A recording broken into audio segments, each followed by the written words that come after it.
I do like a film that is set in an area that I know. I think I've mentioned this before. So when this film came out and I knew that it was going to be set in Yorkshire, I was like, yes, please. Welcome back, or if you are new here, welcome. My name is Katrina, and I make bookish content here on this channel every week, as well as movie reviews. All of my movie reviews are spoiler free, and I will leave a playlist of my recent reviews linked up above in case you are looking for something to watch this weekend that isn't this. Yes, so I went to see the Choral, which is set in a Yorkshire mill town. And I've mentioned before that I like reading books or watching films in places that I can recognize because I just think that that gives it another level for me. So I'm like looking out for things and like spotting things. Like I went to see a musical recently that had a map on the background and Denver was on the map. And I was like, oh, look, it's Denver. Or like, the most recent series of Love is Blind being filmed in Denver. It's like, those little things.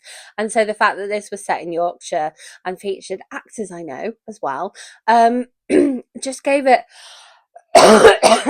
another little extra level for me. So this centers around the Choral Society, which is down on its numbers because it is World War I, and all of the young men who were in the Choral Society have either gone away to fight or been killed fighting, or are about to be sent off to fight because conscription has just started, and so some of the young men are being sent up. So there's this sort of sad note running throughout the film where we see one of the choral member societies is a postman, and so delivers the telegrams to wives and mothers to say that their sons have unfortunately been killed in action or are missing in action. We also know that the choral society director, the person who runs the society, has lost his son to the war. And then we've got the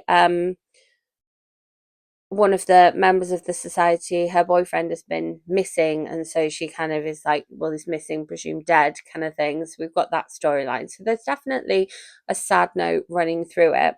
And then we're in search of a new choral conductor, choir master. That's the word I'm looking for, choir master, because the previous choir master has been sent off to fight in the war, and so they that's where we sort of see from the trailer we have Ralph Feinnes coming in and kind of being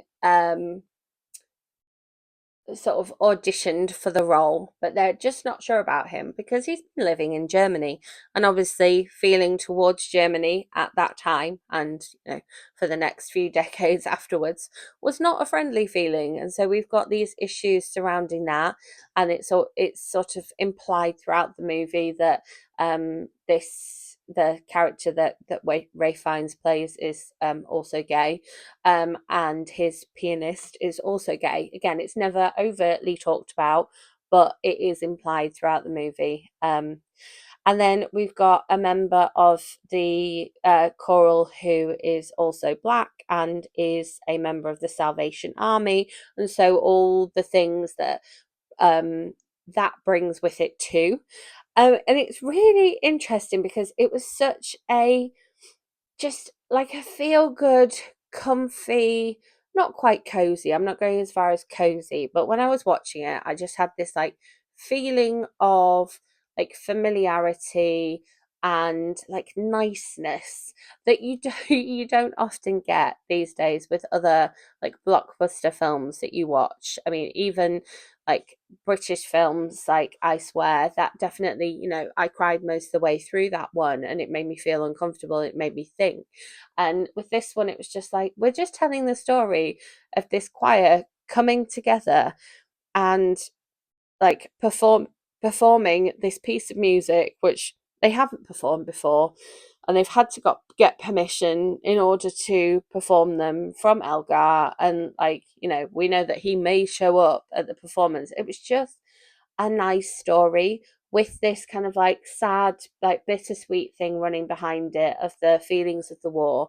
And then you've got a bit of commentary on society, the fact that the choral director is the owner of the mill and people work in the mill, and he's just not sure, why have you come here so dirty? Well, I've come straight from working in your mill.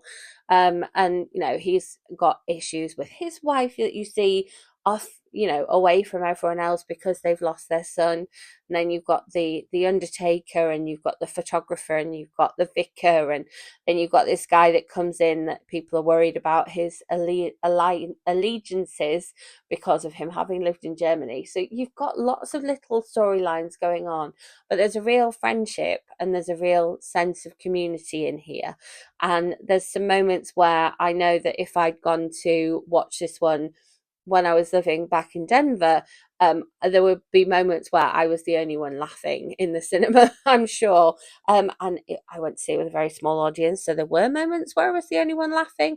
But had I been to see it with a slightly larger audience, there was a later screening, which I think was probably better attended. I think that I probably would not have been alone in my laughter because there were some funny moments. I think probably the funny moments are all ones that you see in the trailer, and they mainly come from Mark Addy because Mark Addy is very, very funny. But there was some definite laughs in there, and it's just a nice film. So should you pay your cinema going money to go and see this one?